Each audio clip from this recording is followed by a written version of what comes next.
It's Friday, Feedback Friday, the feedbackiest day of the week. It's Feedback Friday. On this Feedback Friday, you'll notice I'm kind of slouched down because Scout is on my lap. Scout is itchy, and I've been brushing him. Well, he's been demanding he be brushed. There have been a lot of Scout on Zoom calls this week, right? Yeah, Scouty. Yes, there we go. Yes, everything's better with cats. Cats are good for mental health.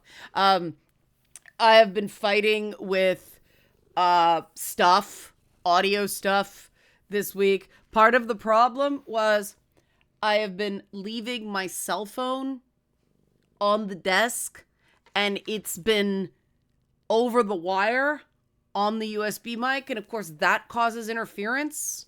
Awesome, stupid me.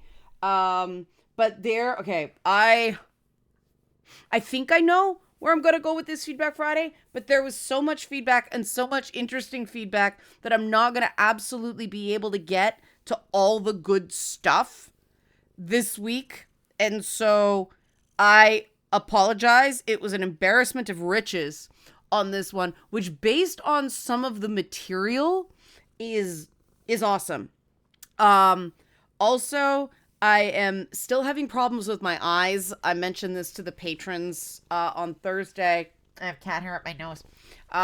But yeah, my eyes, they be fucked right now. So I'm a little light sensitive. So looking at the screen is a bit special. We'll do the help support this channel and then get into it. Okay. Help support this channel. Become a monthly patron. Patreon.com/LeannaK. Or buy a one-time Leanna Care session for someone can use it but can't afford it. Coffee.com/LeannaK. And I have so much cat hair up my nose. Yes, Scout. I had it coming. Yes, cats. Okay. So I am super happy with the two women talking. It was so fun to just deep nerd about comics. I forgot that they changed Power Girl's name in the comics, but that's neither here nor there. It was fun. I hope you enjoy the upcoming episodes. Regarding, well, Wednesday's video hasn't been, there haven't been that many comments on it. But there was whenever I talk about Elden Ring, and especially stats, I expect there to be some tangents, and I was not disappointed, so that was good. And I kind of like the deep dive, hello, Scouty, that FromSoft fans do with stuff. It's one where you can do it and things don't go off the rails. I still remember how scared I was to play those games live because I was afraid I'd get a lot of, oh, you suck. But, people are really supportive because they're hard games. Yes, Gouty. So that, obviously the bulk of this video is going to be about the emasculation video. And, I mean, I was expecting a lot more negativity than I got because it's a sensitive subject. So that's good. And I'm going to focus on the interrogative as well as the positive. There was one guy that said, I believe his friend's wife left him over, like, penis size. And he asked me to do a video on that.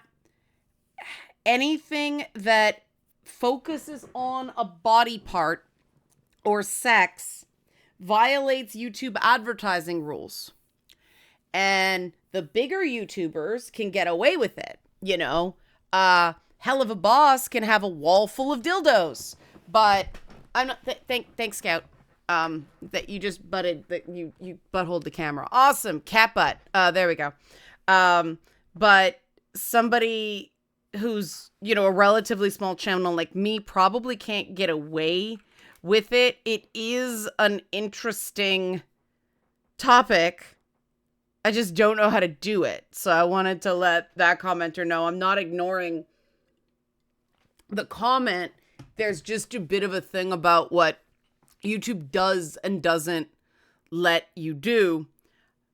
I would guess, knowing nothing about the situation, that was probably just something the ex said to hurt your friend. I don't think that is actually why relationships break up. It is a point of sensitivity where some women, when they're being mean, will hit that sore point. That's what I think. So with the other comment, somebody did send me that study, the all of it, like PDF, and I'm still going through it. It's fascinating, and it talks about prescriptive and proscriptive behaviors for men and women.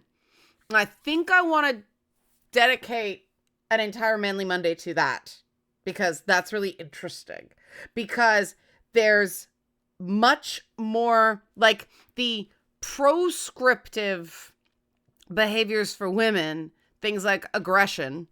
They get kind of fetishized, but also their leadership characteristics. So you can violate the feminine, and still kind of, it's an uphill battle, but you can maintain a job and things like that. You get, it's like that character in House that got nicknamed Cutthroat Bitch. You can be a cutthroat bitch and still keep a job, whereas the proscriptive behaviors for men, and this is what I want to dedicate a entire Manly Monday video. Being a bad man and being not a man, very, very different things, right? So it makes sense based on that guys would go, well, people are going to think I'm an asshole, but at least I'm not going to be emasculated. And I do think that this is an important thing to continue talking about, because one, there's an element of this that is illogical. It's an emotional response that happens faster than thought and can't be entirely controlled. But also this idea that it's just okay to emasculate men to maintain, an intra-sex, like among men, pecking order, and then that be women's mess to clean up. That just doesn't work for anybody, because as one commenter said, it's led to a real backlash where a lot of us, this is a female commenter, a lot of us bridle at the thought that our words or even our actions might affect men in the slightest, and that any concern for a man's feelings is coddling and taking too much on. And this makes me think of someone I work with who we work a lot on this idea that if I agree to this much, then am I going to be forced to do this much? Like, what are people assuming I'm agreeing to that I'm actually not? And how do I make it stop? And that's obviously an issue I get into a lot, because I do care about people. And this is where I have to be careful, because I work primarily with men. So the experience is going to be with men, but that doesn't mean men do it more. But this idea that if you are defined as sort of caring, and because caring is this prescriptive feminine thing, the way I care is not feminine. I've been doing my bad decisions playthrough in Dragon Age the Veilguard, and there's this part where you actually earn an approval bump from Tosh to do this, instead of, it's okay to talk about your feelings. It's, okay, we're doing this now. Are we? Let's do this now. And that I'm playing as a guy this time around. And And being reminded of how liberating it is to play as a guy in RPGs. Because, like, yeah, this is the way I'd be more comfortable behaving all the time. And it just seems so much more natural when a guy does it. Now, that might be because I think the male voice acting in Vilgard is actually better for Rook. But, yeah, it's like sometimes it is a bad time, and sometimes you are annoyed at the person, and sometimes they are being a brat, but that doesn't mean you don't care. And it is much more socially acceptable for a guy to go, okay, we're doing this now. Let's do it. If a woman does it, oh, you're a bitch. You're cruel. You don't care. You never cared. It's this huge thing of, why don't you care about these other things? And it's like, because I fucking don't. And why are you trying to force me? Like, I am giving you a chance to talk. I had a conversation about, respect as a core value. And there is a shining example where it really comes in of, I may not want to talk about it now, but I respect the other person enough to say, okay, I don't want to do this now, but if we're doing this, we're doing this. Right? But I'm going to be honest about where I'm at. Not cruel, but honest. And it is amazing how often that gets called cruel when I see that going on between men all the time. And it is infuriating. It used to be confusing, but everybody knows there's a double standard. And I do think that women do get exhausted with the remasculation, right? The world emasculates the men in their lives. There's this tacit expectation that they will remasculate men. And it's one person putting in and the world taking out. And you can see how that system goes bankrupt really, really fast. And so everybody's exhausted. Men have had the shit beat out of them by the world. And women have had the shit beat out of them by the expectation that they fix that. And some women like that. Some women are more suited to that. If you're like me, who is okay, we're doing this now, let's go. It gets tiring because that is me caring, right? And that's what gets me called a bitch, or that's what gets me accused of not respecting the man in question, and I do think there is certain female relationships that's considered okay. Other female relationships considered not okay. It's a very, very complicated thing. But it's not, see, that's a thing that's respectful, but not nice. And I do think something like that, where going, okay, we're doing this.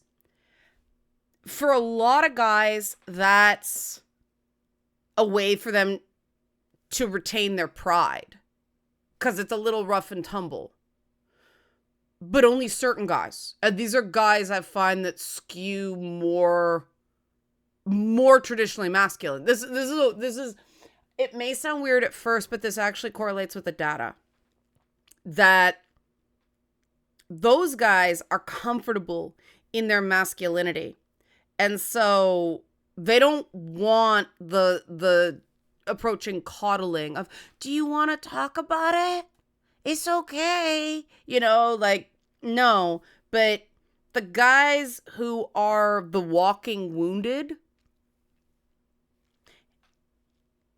there's this sort of, they want that. They want to be coddled. They want to be pandered to. But when they get it, then they feel condescended to, because it is condescending. And so you can't win with those people. The only way to appease those guys is to capitulate. to give them everything they want.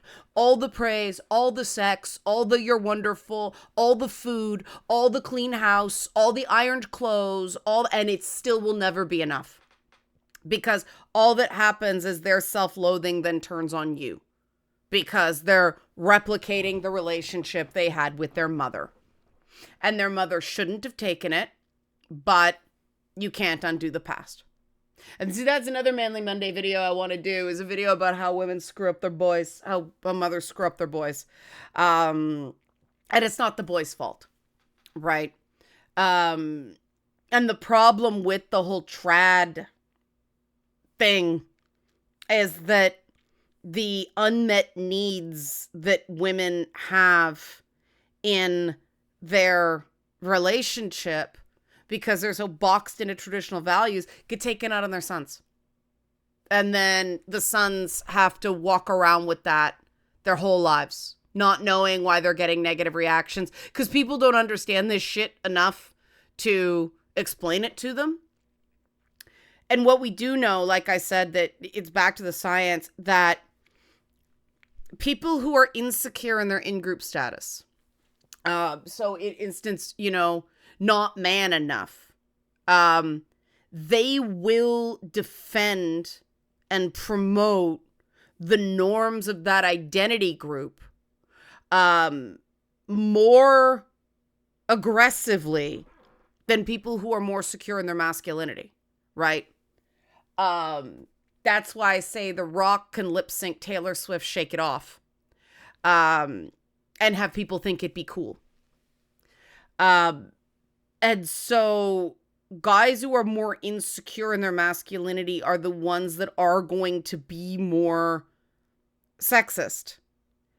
And the problem is, according to this paper, because people who are insecure in that identity group, so people who are insecure about being gay, for instance, they are more likely to identify with all the stereotypes of that group, even the negative ones. Women are the same way. Yeah, I'm a bitch. Like, I don't actually believe that those women who, yeah, I'm a bitch, you're a bitch, I'm a bitch too, I'm a queen bitch, I'm the bitch of bitches. They are the biggest fucking, like, passive-aggressive people pleasers on the planet, Whereas opposed to, I'm like, you call me that, you better be prepared to finish it. But I'm secure in not being stereotypically feminine. I'm also a 32 to 34 I bra, which I don't know what that is in American sizes, like double G. I don't fucking know. It's just... can you tell Leanna was bra shopping recently again? Holy fuck. And that, that's not, believe it or not, considered ideal femininity. No, not by men or women either. They want the C cup. They don't even know what a C cup looks like. When you say, what's a C cup? Men will draw these giant boobs. Like, no, they're not. It's a thing. And women shit on you for it. Men shit on you for it. It's like, it's this thing that sticks out and you can't help it. So you're a walking act of aggression. And if I turn around, my ass is big too. So I'm just offending people merely by existing. So I might as well just triple down on it. And this is where it sort of came to, the defense of stereotype. So we know that so-called low status men are more sexist. The more hostile sexism comes out of those men. And it's interesting because that's fairly old research. This paper I recently found, it's because the bystanders think less of them as men. Because they seem less masculine, they get away with it more. Which means that this behavior, if we put the low status men are more sexist or more hostilely sexist, and that sexist behavior cements them in the eyes of third parties as low status men. This is interesting data, right? And I would love to see, because they measured, they didn't see that with women. It's the benevolent sexism with women that we see increase when it's sort of a sense of more powerlessness. It's basically, why do non-college educated white women vote for Trump? Traditional gender roles, right? So I'd love to see a hostile sexism look at women, whether that correlates. But we do know with men, that means be sexist at your own peril, guys. You're announcing to the world that you are low status. So stop complaining about women not giving you attention, right? You're cementing that opinion in other people's minds. And but they're trying to stay low status men. They'd rather be bottom of the food chain in the in-group than being kicked out of masculinity entirely. And that makes sense, right? So to solve that problem from a feminist perspective, so to speak, well, that suggests we alleviate the problem by making it harder to get kicked out of the masculine in-group.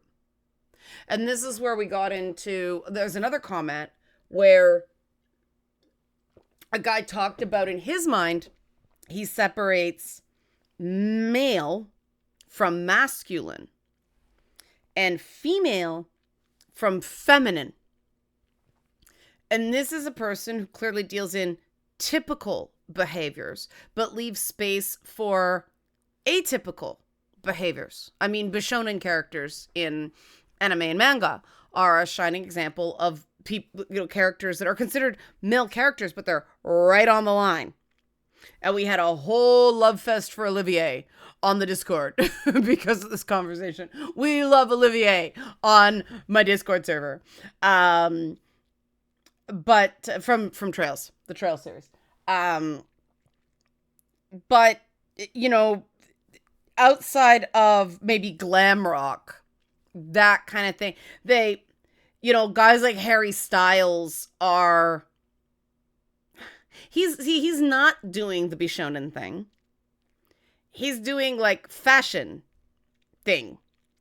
He's doing more like what Kurt Cobain was doing, and not even, because Kurt Cobain hair was longer, but there's sort of the non-binary look that's going on, but that is opting out, right? The minute you say non-binary, and the reason I don't like that term is it's defined on what you aren't, as opposed to defined on what you are. I'd rather be called a potato than non-binary. It's just so, well, I'm not. No, I am. I exist in a state, I don't like the non. You're defined by what you're not instead of what you are. I suspect that term will eventually change. But not today, Satan, not today. But yeah, what this paper sheds light on is it isn't just typical gendered behaviors. So masculine traits are typical of men. Feminine traits are typical of women. It's actually prescriptive and proscriptive traits. So if you are a man, there are certain things you're supposed to do and certain things you're not supposed to do. And if you're a woman, there's certain things you're supposed to do and certain things you're not supposed to do. And so, for instance, being violent is considered antisocial, but not a proscriptive. It's not a taboo. It's not a violation. And I mean, there's a lot. We've sort of lost the ability for art to explore taboos without some anti going anti, not auntie, ANTIS, anti, like anti-fans, anti-ship, without some anti going, that shouldn't exist. It bothers me, so it shouldn't exist. And part of art is to explore the bad, the evil, the gross, to look at it, to flip over the rock and look at the bugs underneath it, right? And yes, sometimes that's done responsibly, sometimes it's not. But the idea that any antisocial behavior should not exist in art, I don't agree with. And I mean, we used to work on the idea of gender performance, and we still sort of do, because you can be, drag, for instance, the drag performer, and this is changed now. So back in the day, drag was somebody who, out of the drag character, male, identified as male. In drag, female. Now drag is just the art of hyper feminine appearance with sort of a rude, catty, humorous performance, right? The definition of drag has changed, because there are like female drag performers now. There are drag kings, but that's less focused on. And when you see drag kings, it is very kind of humorous, hyper masculine performance as well. And so gender bending used to be a lot more of it still is a performance. But it used to be in opposition to your identity. It's not anymore. And that makes things really fucking confusing, because we're already confused about fucking identity. And so this is where, trying to clearly define the split between male and masculine should be very easy, but it isn't, because you've got the people who think that certain traits are natural for all men. And that's just not true. It's never been true. And the question is, and the question we have fucked up so badly, is what do we do with that group of people? And it's about 25% of the population who's not sex typical. Right, in interests or mannerisms or anything like that. And, different, in sort of the hunter-gatherer part of society where everybody had to do something, they did create other gender categories for people who were, assigned male at birth, were better at so-called woman's work, and vice versa. Now people see that as an affront, because everything's so much more top down, and we're dealing with much, much larger populations. And I do think that the answer is a combination of people being able to go look, I'm neither, set your expectations accordingly, but also people being able to go. And Olivier is an example of, I don't think we'd say Olivier's not masculine, even though he's a Bishonen and also kind of subby. He enjoys being owned by women. And I mean, there's a lot of submissive men.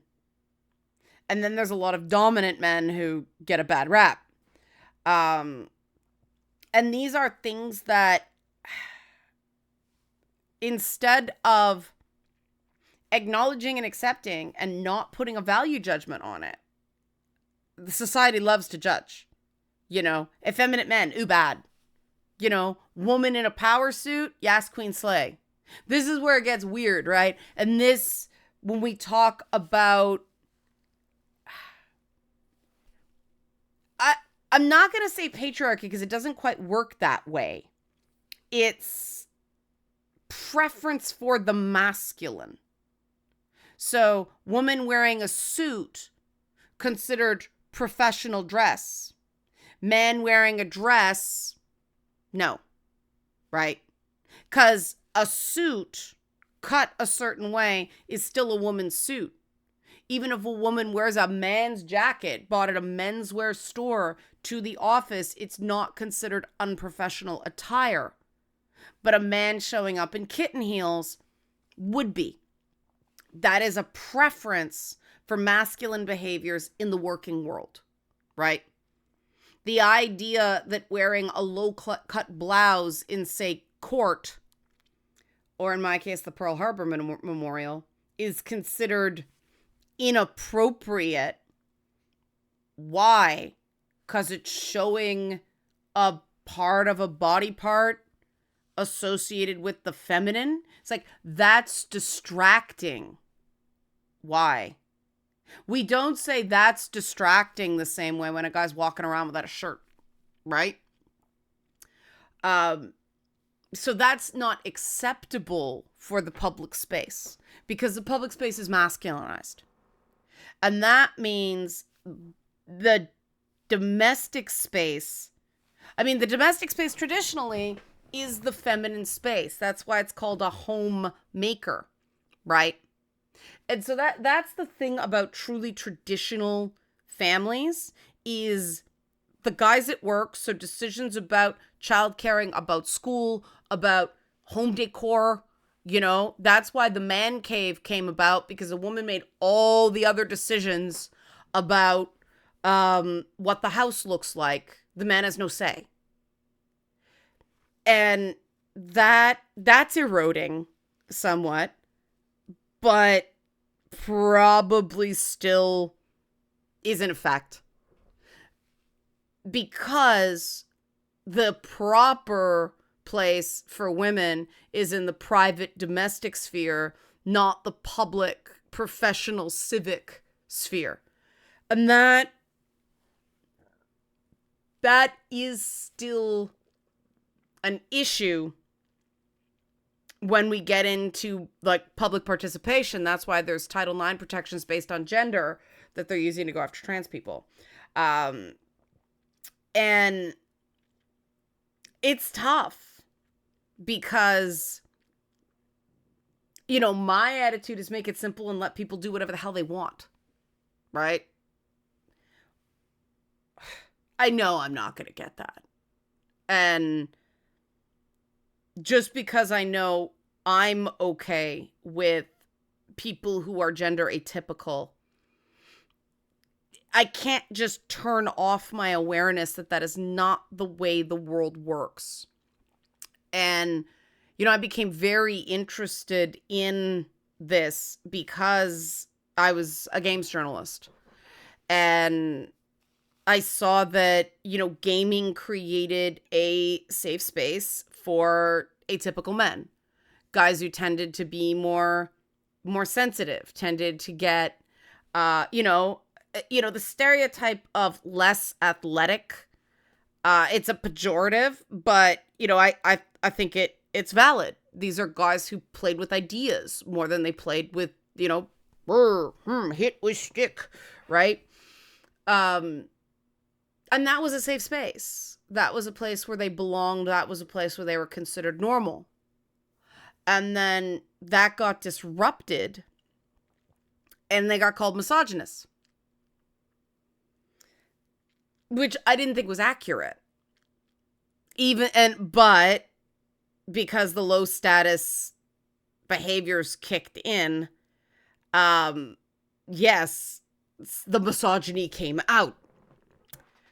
But misogyny is a fear and hatred of the feminine as well as women. And it does tend to kick in when women don't act properly feminine. However, there's also that, ew, that's girl shit. I don't want it. And I'm guilty of that. I still have that aversion to the pink controller. Like, that's girl shit. Get it away from me. The one thing that breaks me of that is Kirby. Because Kirby is pink, but Kirby is Kirby. If it's a Kirby controller, if I can see the Kirby face, it's fucking fine. But if it's just pink, fuck right off. And it's the association, right? And I know it's not the pink itself. I mean, I have pink lip gloss. I'm okay with it. You notice I don't have a lot of pink back here in my background. But I have a pink pen. There we go. Somebody gave this to me. I didn't pick it. But I do have an aversion to pink. But it's because people assume that's what I will prefer. And my attitude is, let's disabuse everybody of that right now. And I mean, the problem is that every guy in the place is probably going to have the same thing, even though it's Kirby. You know, I love Kirby. But that is sort of the association with feminine and weak is something I do struggle with. And I do relate to that idea of, okay, say I take a feminine role to soothe the guy's ego in the short term. Well, eventually that's going to have to stop because that's not me. And then what? Then there's just this huge explosion where he calls me cruel and feels betrayed and I'm against him. And no, it was just, okay, so we're doing this now. All right, let's do it. That's my natural inclination. And that is, I'm listening. And I find it very interesting that a lot of the time I'll get the, no. It's like, no, I'm listening. No. And these are guys who complain that they aren't heard, that nobody listens, that nobody cares, what they think doesn't matter. That's all that stuff. And I'm like, no, I'm listening. No. Like they have opportunities, but being heard, talking about their feelings is a proscribed behavior for men. And so there's this misattribution of who's to blame there. And it all gets dumped on women. Women won't let me. Women won't let me talk about my feelings. Is it really? And that, I think that is also, as the commenter talked about, why some women are very hesitant to do any of it. Because it's a question of, when is it going to stop? When do I get a turn? When does it get to be my time to matter? Because in a traditional structure where you're just remasculating a man, and that is your job as a woman, you never count. You never count. You are purely support class. You never get to main. And people just can't function that way. A relationship of equals means there's a back and forth, right? And nobody's being served by this. So, you know, it's something to explore further. Help support this channel. Become a monthly patron. Patreon.com/Leanna K. Or buy a one-time Leanna Care session for someone who can use it but can't afford it. Coffee.com/Leanna K. Thanks for watching. Thanks for your great feedback this week. And have a great weekend.